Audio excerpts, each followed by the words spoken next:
I'm Dsico, that no talent hack, and I guess I got started 6 years ago writing electronic music and playing around Sydney, and then maybe 2 years ago started doing bootleg mashups and more unofficial remix work and distributing it on the internet.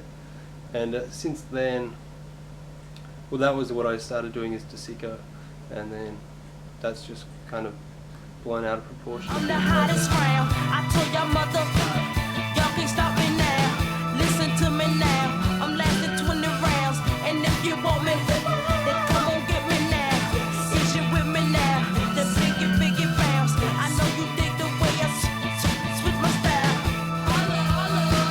People sing around, now people gather round, now people jump around. Get your freak on, get your freak on, get your freak on. It was surprising at first that, you could get the kind of international notoriety that just through the internet and doing a bunch of remixes.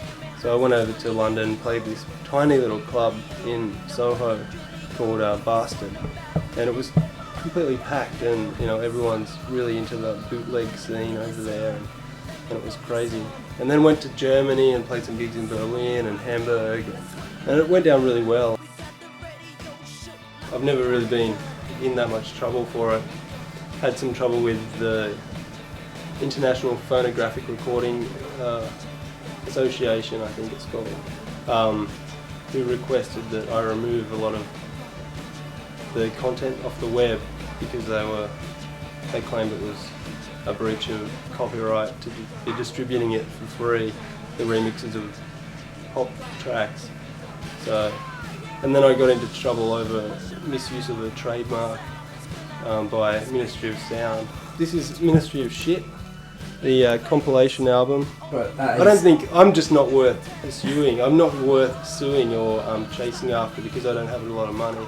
And the damages that I've done, if they could manage to convince a court that I had actually damaged their reputation or or lost the money, if they could prove that, then I don't imagine I'd lost them a lot of money. So what are they how much money are they going to get out of me? It's just not worth their while.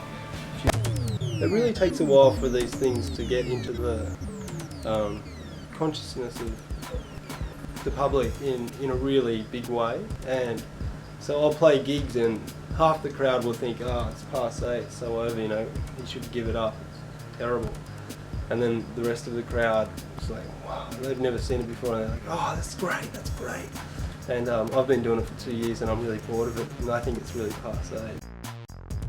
I started the record label as a bit of a joke, because people were asking me if they could buy CDs of the music that I had for free to download on the web.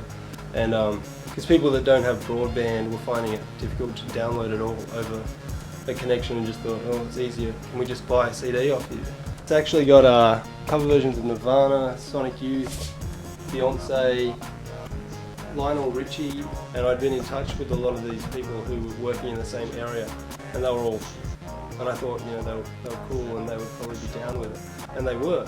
I just put out another album by a guy who's on here called AC3P, which is a work of AC/DC cover versions, and they're all very electronic, IDM, dance music sort of oriented. But it's great, and it's out now.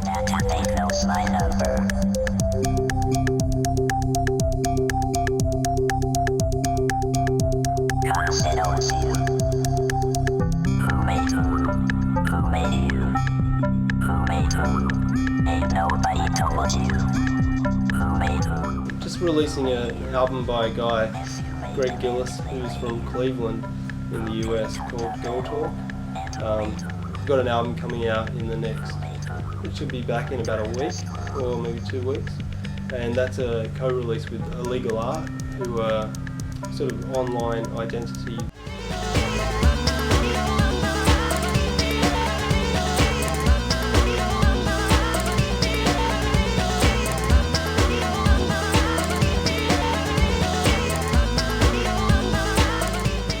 I think of it all as just being Bootleg remixes bastard pop. You know, pop music bastardized and destroyed or played with or manipulated or covered or, you know, anything, some sort of absurd relationship with pop music, or reusing it in some way that people might not have expected.